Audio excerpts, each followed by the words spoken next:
نحمدہ و نصلی علی رسولہ الکریم اما بعد۔ میرے محترم بھائیوں، دوستوں، بزرگوں، آپ کی خدمت اقدس میں شیخ ہو کر حاضر ہے۔ آئیے گھریلو زندگی کیسے خوشگوار بنائیں، گھر کیسے جنت کا نمونہ بنے، اس کے بارے میں عرض ہے۔ عاقل لوگوں نے یہ کہا ہے کہ مکان تو ہاتھوں سے بن جایا کرتے ہیں، مگر گھر ہمیشہ دلوں سے بنا کرتے ہیں۔ اینٹیں جوڑتی ہیں، مکان بن جاتے ہیں۔ جب دل جوڑتے ہیں تو گھر آباد ہو جایا کرتے ہیں۔ میری محترم بہنوں اور بھائیوں، ہم ان باتوں کو توجہ کے ساتھ سنیں اور اچھی زندگی گزارنے کی کوشش کریں۔ بالخصوص ہم جو غیر ملکوں میں رہتے ہیں، ہمیں تو وہاں چھوٹی چھوٹی باتوں پر جھگڑنے سے بہت ہی پرہیز کرنا چاہیے۔ ایسا نہ ہو ہم ٹاک آف دا ٹاؤن بن جائیں۔ غیر مسلم تو ہمارے نبی پاک صلی اللہ علیہ وسلم کی تعلیمات پر انگلی اٹھائیں گے۔ جب مسلمان کورٹ میں جاتے ہیں، بالخصوص میاں اور بیوی، اس وقت ہمیں ہوش کے ناخن لینے چاہیے اور اس تک نوبت نہیں آنی چاہیے۔ گھر کے اندر ہی آپس میں گیو اینڈ ٹیک کر کے ایک دوسرے کو معافی کرتے ہوئے، ایک دوسرے سے معافی مانگتے ہوئے اپنے معاملات کو سلجھا لیا کریں۔ عام طور پر دیکھا گیا ہے کہ جب میاں بیوی قریب ہوتے ہیں تو ایک دوسرے سے معمولی بات پر لڑائی شروع کر دیتے ہیں۔ اگر اسی حالت میں خاوند فوت ہو جائے تو یہی بیوی ساری زندگی خاوند کو یاد کر کر کے روتی ہے، جی وہ تو بہت ہی اچھا تھا، میرے لیے تو بہت ہی اچھا تھا۔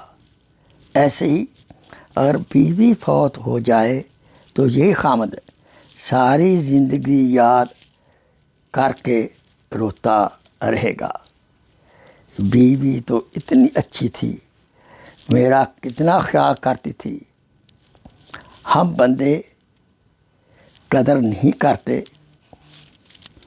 کئی مرتبہ یہ دیکھا گیا ہے کہ میاں بیوی جھگڑے میں ایک دوسرے کو طلاق دے دیتے ہیں۔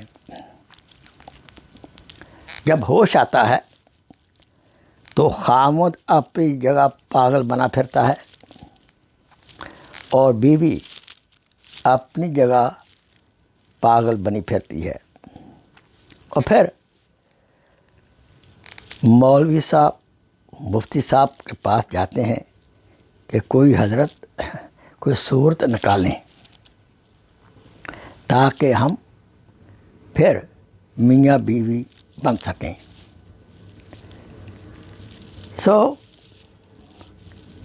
ایسی صورتحال یاد رکھے ہرگز نہ ہونی چاہیے۔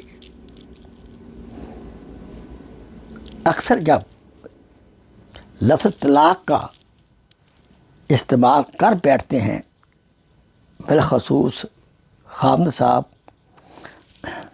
پھر مفتی صاحب کہتے ہیں بھائی طلاق تو ہو گئی۔ پھر حضرت کوئی تو حل نکالیں.